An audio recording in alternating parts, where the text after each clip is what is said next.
सरस्वती पूजा का दिन आ ही गया और तैयारी फुल एडवांस मोड पे चल रही थी। 6 बजे सुबह मेरी नींद तोड़ी अलार्म ने नहीं, मम्मी की आवाज़ ने। जल्दी उठो, काम ढंग से हो रहा है कि नहीं देखो। उठी, आंख मलते मलते रूम क्लीन किया और सबसे पहले चार्ली का बेड धोकर बाहर सूखने के लिए डाल दिया। अभी तो बस नींद खुली थी पर किचन से एक अलग ही खुशबू आ रही थी। जाके देखा तो मम्मी छोले बना रही थी। मन में बस एक ही सवाल, ये अभी मिलेगा या सिर्फ पूजा के बाद। लेकिन तभी मम्मी ने आंखों से घूर दिया, मतलब समझ जाओ अभी बस देख सकते हो, चखना नहीं है। अब पूजा से पहले एक रॉयल बात तो बनता है, तो उठाया हल्दी, बेसन और दही और चली गई अपना लग्जूरियस होम स्पा करने। पर जैसे ही रेडी थी चार्ली को देखने का मन हुआ और बस दरवाज़ा खोला ही था कि एक मिसाइल मेरी तरफ दौड़ती हुई आई, मतलब चार्ली फुल एनर्जी में। और मैंने क्या किया, 1 सेकंड में दरवाज़ा बंद। Sorry Charlie. नहा के आई तब तक 8 बज चुके थे और चार्ली बाहर खेल रहा था और उसे बहुत ज़्यादा भूख भी लग चुकी थी, तो पहले उसको खिलाया। फिर सोचा कि मेरे कज़िन्स उनको भी भूख लग गई होगी, तो मैंने उनके लिए बनाया वाइट सॉस पास्ता। अब पूजा तो 2 बजे तक चलेगी, तब तक ये क्या करेंगे। तो भाई मैंने भूख मुक्ति का जुगाड़ पहले ही कर दिया। तब तक चार्ली भी सो चुका था और फिर मम्मी ने बोला जल्दी कपड़े बदलो, पंडित जी आने वाले हैं। और मैं जैसे ही बाहर आई देखा प्रसाद की तैयारी फुल स्विंग में चल रही थी। फ्रूट्स कट हो रहे थे, पूजा का सेटअप रेडी हो रहा था, एकदम शानदार। और फिर आए पंडित जी, सब बैठ गए और पंडित जी ने बाबा को माँ सरस्वती का चेहरा अनकवर करने को बोला। जैसे ही माँ का चेहरा देखा, इतनी सुंदर लग रही थी वो। और पंडित जी बोले ये मूर्ति अलग है, इनका सर एक तरफ थोड़ा झुका हुआ है, जैसे माँ हमको बहुत ही प्यार से देख रही हो। फिर मम्मी ने माँ के माथे पे सिंदूर लगाया और पूजा शुरू हो गई। धीरे धीरे वक्त बीत गया और बज गए थे दोपहर के 2 और पंडित जी ने सबको तिलक लगाया, मौली बांधी और फिर हम सबने साथ में मिलकर करी आरती।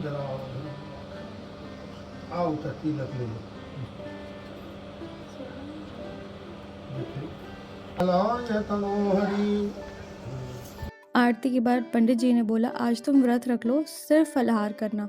और मेरा दिमाग बस एक चीज़ बोल रहा था, तो इसका मतलब छोले गए। पर मैंने एकदम शांत चेहरा बना के बोला जी पंडित जी बिल्कुल।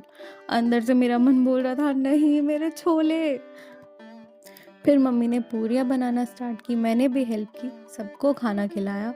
और तभी पापा का आशीर्वाद मिला, बेटा तुम पूरी और खीर खा सकती हो, व्रत रखने की कोई ज़रूरत नहीं है। अब थोड़ी खुशी तो हुई कि भूखा नहीं रहना पड़ेगा, पर दूसरों को आलू गोभी की सब्ज़ी और छोले खाते हुए देख के थोड़ा बुरा लगा। उसके बाद हम रूम में जाके थोड़ी देर के लिए रेस्ट कर रहे थे और मैं अपने कज़न्स के साथ देख रही थी टीवी। और फिर 4 बजे वापस से लग गई किचन की ड्यूटी। चाय बनाने का काम मिला क्योंकि बाहर कुछ मेहमान बैठे हुए थे। तो शाम के 6 बजे मम्मी ने बोला कि सब लोग माँ सरस्वती के पास जाके बैठ जाओ, जब तक वो हमारे घर में है हमें उन्हें अकेला नहीं छोड़ना है। फिर हम सब बैठे बाहर और किए बहुत सारी बातें और वहाँ बैठकर हमें बहुत अच्छा लगा। लेकिन तब तक हो चुका था आरती का टाइम और फिर मैंने तैयारी की, आरती की और फिर हम सब ने वापस से शाम की आरती की। और इसी तरीके से गुजर गया पहला दिन सरस्वती पूजा का। तो दूसरे दिन का व्रत और भी टफ हो गया। पूरे दिन सिर्फ पूजा की जगह पे बैठना था और भूख का लेवल फुल हाई हो चुका था। 4 बजे पंडित जी आए और अब मैंने सोचा कि चलो अब फाइनली थोड़ी देर में कुछ खाने को मिलेगा, लेकिन नहीं, अभी तो हवन स्टार्ट होना था। ओम दुर्गे दुर्गे दक्षिणी मां सरस्वती भगवानीश्वरी नमः स्वाहा स्वाहा। फाइनली हवन खत्म हुआ और अब विसर्जन का टाइम आ गया। पंडित जी ने समझाया कैसे करना है और 6 बजे हम घाट के लिए निकल पड़े।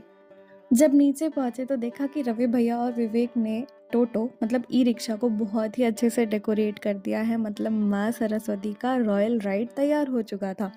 और फिर थोड़ा एंजॉय करते हुए, फोटोज क्लिक करते हुए हमारी सवारी निकल चुकी थी घाट की तरफ। आराम से चलते चलते बातें करते करते हम पहुंच चुके थे घाट पर और वहाँ हम सब ने मिलकर खेली होली, मतलब सरस्वती पूजा और होली का कॉम्बो ऑफर चल रहा था। अब सबसे बहुत ज़्यादा एंजॉय किया।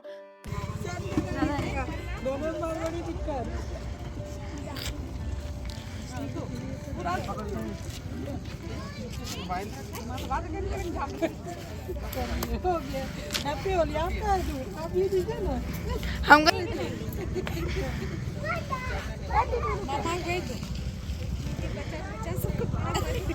दीदी आपको बहुत कम लगा है।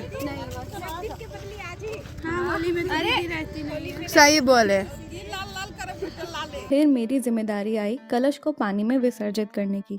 पानी में उतरने के बाद थोड़ा डर भी लग रहा था क्योंकि ज़मीन का कुछ पता नहीं चल रहा था। मुझे लग रहा था कि मैं कहीं गिर ना जाऊं, लेकिन फाइनली बहुत ही अच्छी तरीके से मैंने कलश को विसर्जित कर दिया। उसके बाद सबने एक एक करके सरस्वती माँ की पूजा की और फिर उनसे विदाई ली, ब्लेसिंग्स मांगी।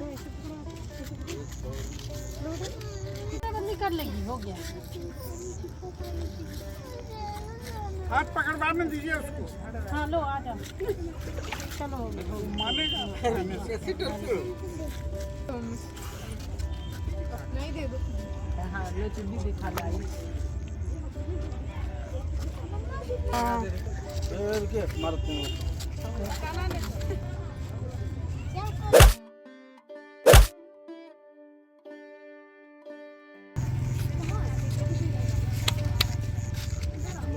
और फिर आया वो इमोशनल मोमेंट, विसर्जन का टाइम।